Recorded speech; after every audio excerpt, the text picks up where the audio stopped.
How are you lovely people doing today? My name is John. Welcome to the next episode in a zombie storyline Q&A. In this series, I take your questions about the zombie storyline and I answer them. Whether it be a big, small, simple, or complex question, I am more than happy to answer it. So remember, if you have a question, leave it down below. Maybe I'll see it and maybe I'll answer. You may even be in the next episode of the zombie storyline Q&A. It's imperative that you guys leave questions for this series to work, so I implore you to do so. Last episode, I challenged you guys to try to hit 400 likes on the video, and as always, you guys blew my expectations out of the water, getting 450 likes in a week. And here, I present to you yet another challenge. Let's try to see if we can get 500 likes on this video. If we can do that, I would be blown away, and you guys would be some of the greatest people on Earth. Without further ado, though, let's begin. The first question today comes from Chivas Balbunea, and he asks, is Misty turning into a zombie? So this question / theory comes from this quote that we heard in Buried. Somehow, I don't think that wound's gonna heal it. I'm here to tell you that no, Misty is probably not turning into a zombie. Of course, Misty does have a wound that she does need to get sorted out, but we do not know the source of this wound, and many only speculate that she is becoming a zombie, although, let's think about it. The zombies in Call of Duty zombies are not your traditional zombies. These zombies do not bite people and then cause them to become a zombie. You become a zombie in the Call of Duty zombie world by having your body reanimated by element 115.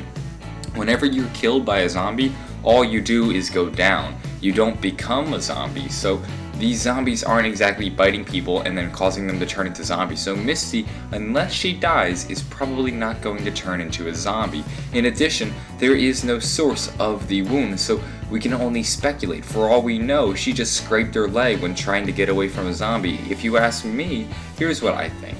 Misty probably has that wound to show that our four main characters are beaten and battered. They've been battling through the earth trying to do the tasks of Richthofen and Maxis, and as a result, they're gonna get beat up along the way. They're gonna lose hope, they're gonna get discouraged, and that's probably why Misty has these injuries. Moving on, we have a question from Sam Powell who asks, who created the Thunder Gun? The Thunder Gun was actually created by the Ascension Group under a project known as Project Thunder. One of the lead scientists on Project Thunder was actually Gersh, and we learn about it through this quote right here. I assure you that our craft will be far superior to what the Americans, should I say, Canadians, are developing. Finally, Project Thunder is nearing completion.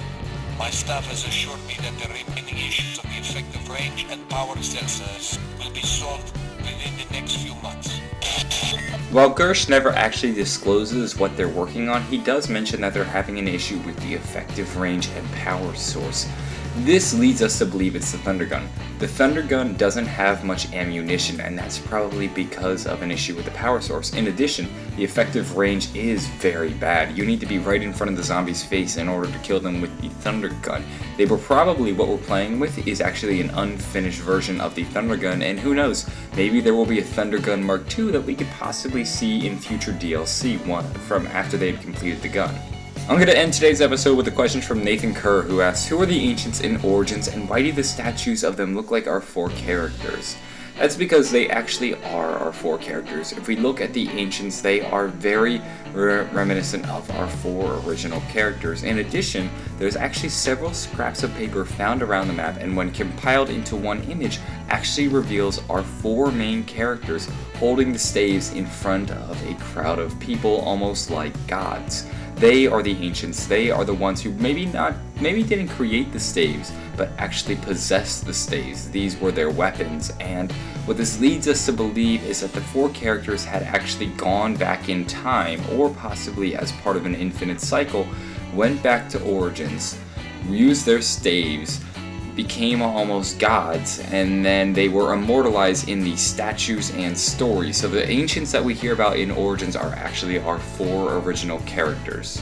That's about it for this episode of the Zombie Storyline Q&A. If you enjoyed the video or found it informative, be sure to leave a like, subscribe, or favorite. Anything is good. Remember, we're going to try to hit 500 likes on this video. If you guys could do that, you'd be some of the greatest fans on YouTube. Have a great day, please subscribe, and bye.